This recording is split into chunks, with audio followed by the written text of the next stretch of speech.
A penny for a beggar. Katya often saw them, although many people, except when they bumped into each other nose to nose at the entrance to the subway or on the porch of the grocery store, would squeamishly squirm and mechanically tuck their wallets in their jacket or coat pockets and, turning away, walk past, looking somewhere far away, just to avoid looking them in the eye. And Katya will rarely pass by. Sometimes she will take a bag of seeds from her grandmother, although her mother forbids it, and sometimes, crumpled up, because money lives an inexplicable life in the pockets of children, the bill will move into the old wrinkled palm of the grandfather, standing to the left of the gate of the local church, with a neat white beard, which should have been pulled by the grandchildren, but fate has decided otherwise. Grandpa would look long after, whisper something with his old, overripe plum-like lips, crossing to the road. And these young girls with babies in the subway, how could they not put down 2 or 3 coins on a worn-out old scarf, lying next to it, even if it's not much, since you can't save much from school lunches, but it helps even a lonely girl who is lost in an accident.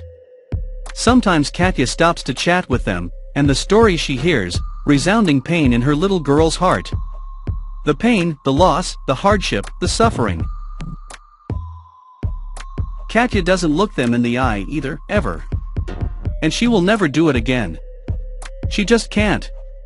But she doesn't understand it yet, because she thinks it's all her inner timidity and shyness, and in fact, Katya is being taken care of by her grandmother. The one in heaven. She keeps an eye on Katya, so that she won't be touched by that ancient dark and gloomy thing that makes up the essence of those she meets. Guarding against the weaning of health, on which the old witch spoke the seeds, dipping her feet into them, mottled with ulcers, with cadaverous stains, moving her decrepit body thanks to the incantation, feet with long curved nails, gray and crumbling from old age. And from the grandfather who killed his family when he was 23. The grandfather who, on Thursday evenings, comes to the cemetery, picks earth from graves without crosses, and carefully, so that no one can see, scatters it at the neighbors' doors, who pay for it with quarrels and domestic beatings.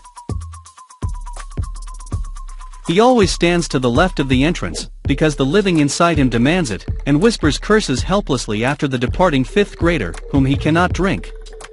And if Katya had looked carefully at that girl in the subway, her gray face would hardly have escaped her gaze, no longer alive, but not yet gone, the baby who, like a doll, drugged with a weak solution of alcohol, is in a state of eternal sleep.